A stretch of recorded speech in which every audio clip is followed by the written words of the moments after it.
Some people join a neighborhood thinking the homeowners association exists to keep lawns trimmed and mailboxes matching. But in our case, the HOA turned into a personal kingdom for one woman, Karen, of course, who believed she had the power to control everyone's life. Her obsession with rules went too far the day she decided my wife was breaking HOA policies. The irony, my wife isn't just a law-abiding citizen, she is the county sheriff. When Karen sent cops to intimidate her, she made the mistake of her life. We moved into our new suburban neighborhood with hope for peace. I'm a contractor, and my wife, Emily, wears the badge with pride. She doesn't flaunt her position. She prefers to keep work and home separate. But the HOA board, led by Karen, was the opposite of peaceful. At first, it was small things, letters about our grass being an inch too long, or how Emily's county-issued SUV was too intimidating to be parked in our driveway. Emily ignored the nonsense, focusing instead on serving the county. I tried to play peacemaker, thinking it would all blow over, but Karen thrived on conflict. Her self-appointed authority spread like wildfire. Suddenly, we weren't neighbors, we were subjects living under her rule. Then came the breaking point. Emily decided to repaint our mailbox to match the county colors. A simple blue and white scheme. For Karen, this was apparently a violation worthy of outrage. A notice showed up in our mailbox.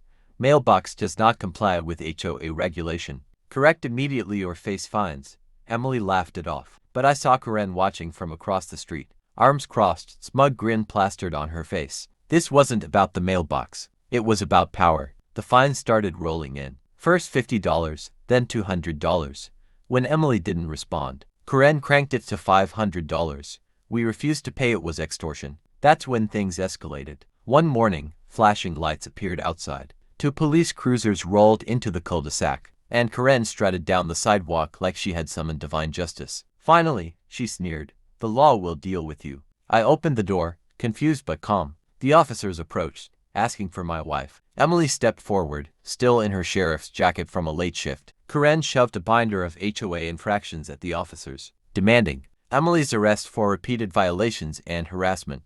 The cops looked uneasy. One of them glanced at Emily, then froze. Recognition flashed in his eyes, because Emily wasn't just some homeowner. They were standing face to face with the county sheriff. "Ma'am," one officer said carefully, "this is Sheriff Thompson." Karen laughed. "Sheriff, don't be ridiculous. She's just another resident who thinks she's above the rules." Emily calmly pulled out her badge, holding it inches from Karen's face. "I don't think I'm above the law," she said evenly. "I am the law in this county." The officers straightened immediately, saluting her with respect. Karen's smug grin evaporated, replaced by confusion and fear. But Emily didn't gloat. She simply asked the officers to file a report not on us, but on the HOA for harassment and misuse of emergency resources. Karen, however, wasn't done. The following week, HOA notices doubled. Karen called emergency services multiple times, claiming disturbances at our house false, reports designed to humiliate Emily. But instead of weakening her,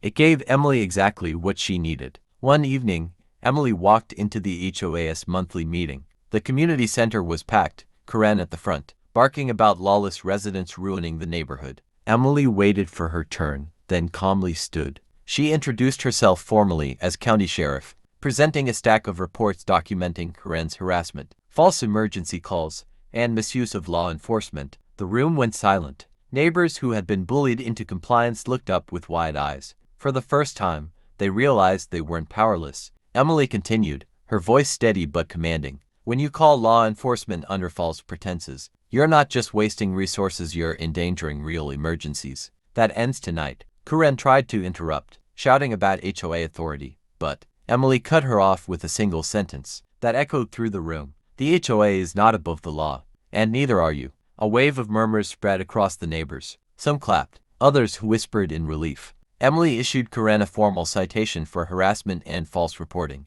The sight of the sheriff holding Karen accountable was something no one in that room would ever forget. The fallout was swift. Karen was removed as HOA president in a landslide vote. Neighbors who had once cowered under her threats stepped forward, emboldened by Emily's stand. The false fines we'd been issued were revoked. The HOA board restructured, adopting fairer rules with actual community input. For the first time, the neighborhood felt like a place to live, not a battlefield. As for Karen, she tried to rally support, claiming she'd been targeted unfairly, but no one bought it. She'd lost the one weapon she valued most: fear. Emily never rubbed it in. That wasn't her style. Instead, she focused on building trust with the community, reminding them that real authority exists to protect, not control. And every morning, when Emily parked her sheriff's SUV proudly in our driveway, no one said a word, not because they were scared, but because they respected her. The irony still makes me smile. Karen wanted to sic the law on us. She just forgot the law lived in our house all along. So here's the lesson. When people weaponize authority, it's only a matter of time before real justice steps in. And in our case, justice wore a badge and shared my last name.